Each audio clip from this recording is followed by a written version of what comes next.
Alright guys, HyDra again today. Hope you're doing well and enjoying your day so far. Lots of speculation over the last few days as to when Pred is going to get his visa accepted and exactly when he's going to be in the States with the OpTic Texas team so they can actually get their practice underway properly for the new season. Pred revealed last night that it seems like that's now a done deal and he's going to fly out in just a couple of days' time, but also reveals that he better get going because he's making a fair chunk of change this season on the OpTic Texas team, potentially because the salary money no longer going to Scump means there's more opportunities for Pred to make that absolute bag. He seems to indicate what his salary is before then cutting off the end of the sentence. Definitely intrigue to your thoughts in the comment section below. Hit the like button if you enjoy. Subscribe if you're new as always. I would greatly appreciate it. Firstly, this from Clay, actually verified again because the Carolina Royal Ravens somehow since moving to Carolina actually have some money going around now apparently, so they can afford to pay for the verification ticks basically for their players. Also, just a quickly note on Clay, he's of course moving to Charlotte with the team out there, so I guess Clay's going to be loving it, isn't he? Because he's actually going to be there playing with the team,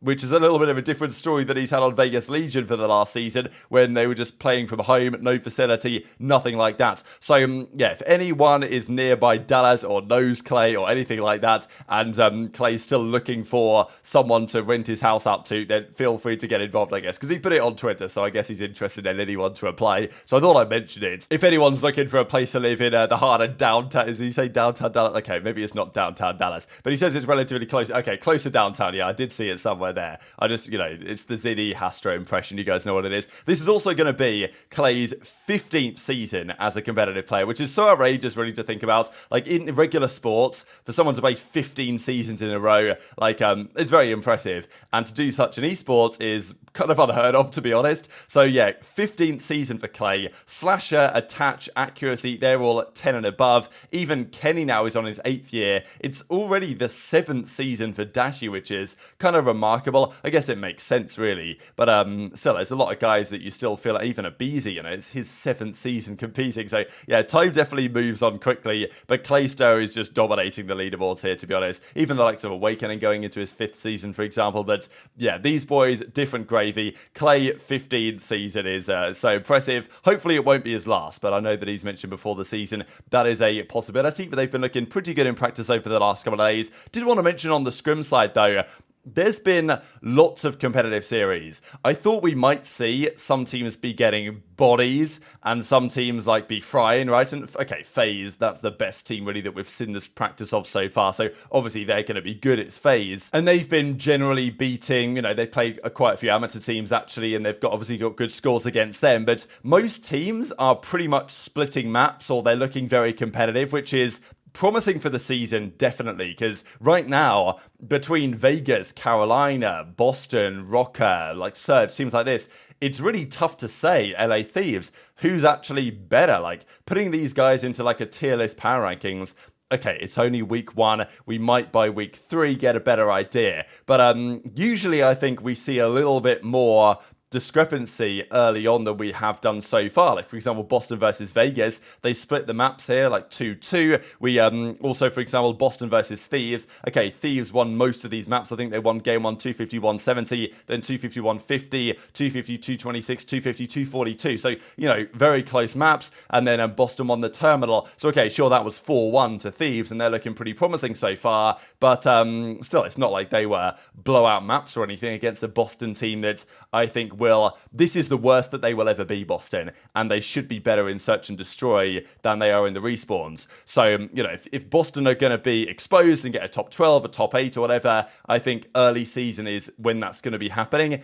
Now, to be fair, that is their home event, major one, so they probably don't want that to happen. And even, for example, Temp's team in Challengers, so probably the best challenger, well, up there with one of the best challenger teams, they played Rocker. Rocker took them down 4-0, actually, here in the 4 maps they played. But again, it's not like these are 250 to 150s, okay, 250, 176, 202 to 200, 250, 216, 250, 218. So close maps again, okay, 4-0, but we're not seeing an absolute bloodbath. Now, before we get into the Pred thing, this is kind of crazy. The pros are at it again. This is something that I don't have a massive problem with, but it just kind of shows what the pros are actually up to at the moment. So there's a rumor going around. The pros have been discussing in their gentleman's agreement chat about forcing the assault rifles to run a red dot sight, because it seems like if you don't run a red dot, you can run like other attachments and stuff that maybe make it too strong.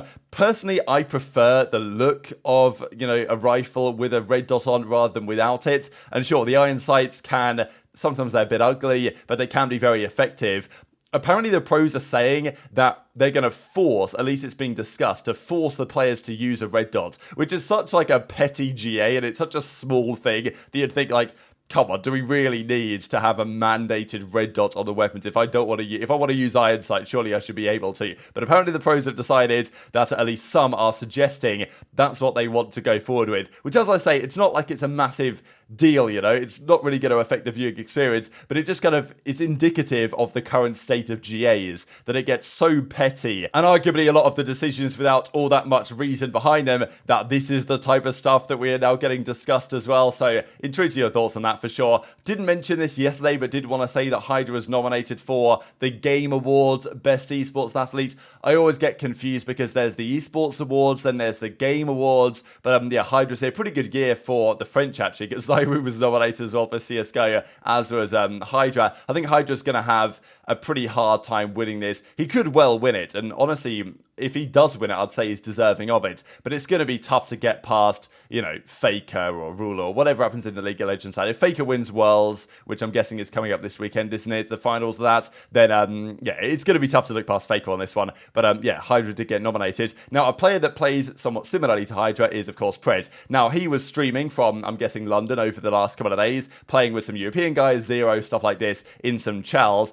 This was such outrageous timing, right? I mean, yeah, the poor guy, I really feel him on this one. He was sitting here for, they actually sped up the clip here in the background. He was sitting here for, you know, 20, 30 seconds holding this angle. And then as soon as he looks away, the guy comes around the corner. We've all had it before. It's, well, it never ceases to be frustrating. But he did comment on his potential return to the USA ASAP. He did his visa appointment the other day. We heard about that. Again, I'm not really sure how this has happened and exactly why there is this delay. It seems a very consistent trend with OpTic and visa troubles. And you would have thought that given the fact that they knew that Pred was going to be joining OpTic since January this year, they might have had a better plan in place, especially because it's been the longest off-season ever to get this renewed. There wasn't any appointments available in Australia. He had to come to London. I think that's basically what's happened. But he did say on stream, now, okay, Texas Burner says that he said he's going to be back in Texas Thursday or Friday. So the dates that we heard were like, oh, he'll be back Wednesday or Thursday or maybe Friday. Now, of course, well, today's Wednesday, so it's not going to be today. Then we were talking Thursday or Friday,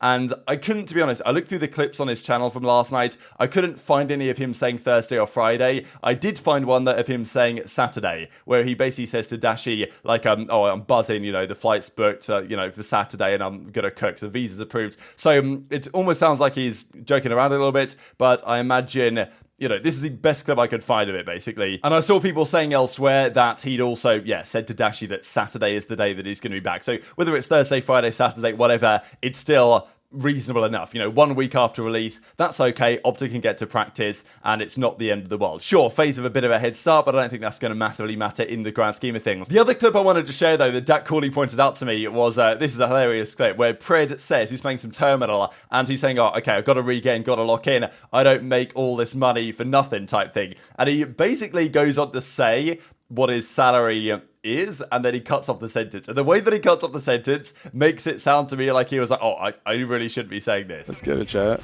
No, they didn't say, dude, that's actually so far, dude. Saturday's like the day, it's set in stone. The flight's booked, like, the visa's been issued, like, me, I just started, like, my aim just went up +10, like. Yeah, your aim is, your dope level is just like, you know what, I'm actually down for 2 more hours. Across A? Yeah, I'm holding book still. Actually, Joe, you know what the fuck they're doing. Just get back across the way, no? Yeah, he's trying not to control me. Can they get low, plane or no? I think I'm backed up. I spoke. On bomb. I just. One shot bomb. Head on bomb. There, one more weekend there. Alright, one library is there. 10 seconds. Actually, nah, I won't. I This say is my you. first game on you logging after English. No, don't ever say that shit again, bro. Yeah, come on, boys. Let's go, Chow. I'll regain. Destroyed. Yeah, no, we're in. Mark the objectives. Set up. Chow, I gotta remember, I get paid half a mil. Yeah. Oh, shit. Alright, they smoke. Smoke in there. Go slow me. Yeah, I'm in a good spot. Yeah. Objectives. Set up. Chow, I gotta remember, I get paid half a mil. So what do you guys think about that potential leak there from Pred? It's obviously been known that Pred's on a big bag, and it's clear that the top players on the top teams still make big money. Sure, the league might be in a tricky spot, and probably more players than ever are on minimums this year. I don't know if that's actually true, but I wouldn't be massively surprised if that is true. But the top players on the top teams that earn the big money, that is still definitely the case. And, you know, the rumor has been around even the likes of Simp, let's say on FaZe, that the peak Simp's contract was like 500k, something like that. We haven't really known what the likes of Scump has been on, but this is what I wonder with like Scump stepping away and retiring. Has that opened the door to, you know, more money available in the OpTic Texas purse for salaries than might necessarily have been the case otherwise? And Pred was in high demand. It's interesting, I guess, from a negotiation perspective with OpTic because, you know, they know that Pred wants to join them, but at the same time, even maybe FaZe and certainly other top teams would also have wanted Pred. So, you know, it's from a negotiation standpoint in terms of how you're getting that deal over the line.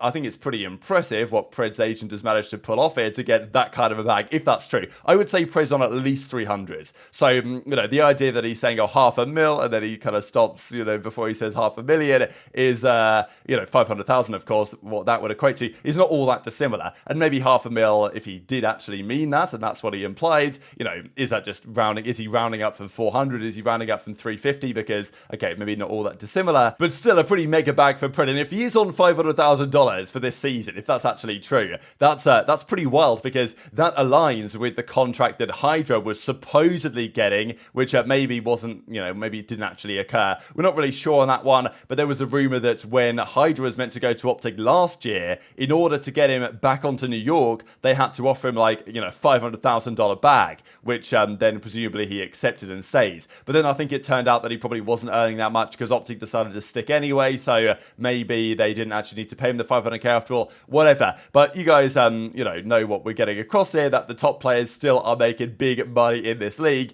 and whether it's 300, 400, 500,000, Pred's making a bag, and therefore he's saying, look, I need to lock in, I need to get back to the States because I got to earn this money, and I got to prove my worth to the team. And it's also kind of interesting that Pred recognizes that in some respects. Like, I'm sure that Pred's going to be maximally committed because when you're earning that type of change, you better be winning events for the Green Wall. Does make me wonder somewhat as well what type of money some of the FaZe guys might be on, just because, as I say, a couple of years ago there were rumors that, you know, Simp and maybe aBeZy, I don't know, were on big money. We're talking, you know, 300-400 at least. But there have been rumors that over the last couple of years they've taken pay cuts to keep staying together because FaZe have kind of told them, hey, you know, we can't offer you this salary again. We can offer you this somewhat reduced salary. If you do want to leave and go and play with another team that can offer you the big bucks, sure, but we're going to, okay, it's still going to be big bucks on FaZe, but, you know, we might have to drop it down a little bit. So, I don't know, is Pred now the highest paid player in the league? Possibly. It was presumably Scump before. And there were always rumors that Scump's bag wasn't entirely from salary, but it was like, you know, there was some sort of content creatorship bonus in there as well, or whatever they did behind the scenes